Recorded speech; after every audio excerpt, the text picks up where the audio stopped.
இலங்கை சிறையில் உள்ள மீனவர்களையும் படகு மூழ்கி மாயமான மீனவர்களையும் மீட்டு தர வலியுறுத்தி ராமேஸ்வரம் மீனவர்கள் வேலைநிறுத்தத்தில் ஈடுபட்டுள்ளனர். இது பற்றிய மேலும் விவரங்களை செய்தியாளர் விஸ்வநாதன் விவரிக்க கேட்கலாம். வணக்கம் விஸ்வநாதன், வேலைநிறுத்தத்தில் ஈடுபட்டிருக்கக்கூடிய மீனவர்கள் முன்வைக்கக்கூடிய மற்ற கோரிக்கைகள் என்னென்ன?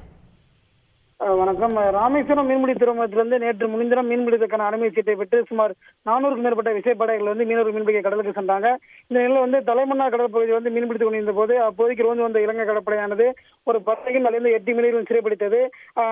இந்த நிலையில் கச்சத்தீவு வரை மீன்பிடித்த ஒரு விசைப்படகானது சேதமடைந்து கல்லி மூழ்கி விபத்துக்குள்ளானது. இந்த விபத்தில் 2 பேர் கரை சேர்ந்தனால் 2 பேர் மாயமான எடுத்து அந்த இலங்கை சிறையில் உள்ள மீனவர்களையும் மாயமான மீனவர்களை மீட்டு தர வலியுறுத்தி இன்று ராமேஸ்வரம் ஒரு அடையாள வேலைநிறுத்த போராட்டத்தில் ஈடுபட்டு வராங்க. இந்த வேலைநிறுத்த போராட்டத்தினால மீன்பிடி துறைமுகத்தில் ஒரு 700க்கும் மேற்பட்ட விசைப்படகு நங்கூரமிட்டு நிறுத்தப்பட்டுள்ளது. நாள் ஒன்றுக்கு 10 கோடி ரூபாய்க்கு மேல் வருவாய் இழப்பு ஏற்பட்டு வருவதோடு நேரடியாகவும் மறைமுகமாகவும் 5000க்கும் மேற்பட்ட மீன்பிடி தொழிலை சேர்ந்த தொழிலாளருடைய வாழ்வாதாரம் பாதிக்கப்பட்டு வருகிறது. இதற்கு மத்திய மாநில அரசுக்கு உரிய நடவடிக்கை எடுத்து நிரந்தர தீர்வை ஏற்படுத்தி கொடுக்க வேண்டும் என மீனவர் கோரிக்கை விடுத்திருக்காங்க. விரிவான விவரங்களுக்கு நன்றி விஸ்வநாதன். செய்திகளை உடனுக்குடன் தெரிந்து கொள்ள உடனே சப்ஸ்கிரைப் பண்ணுங்க.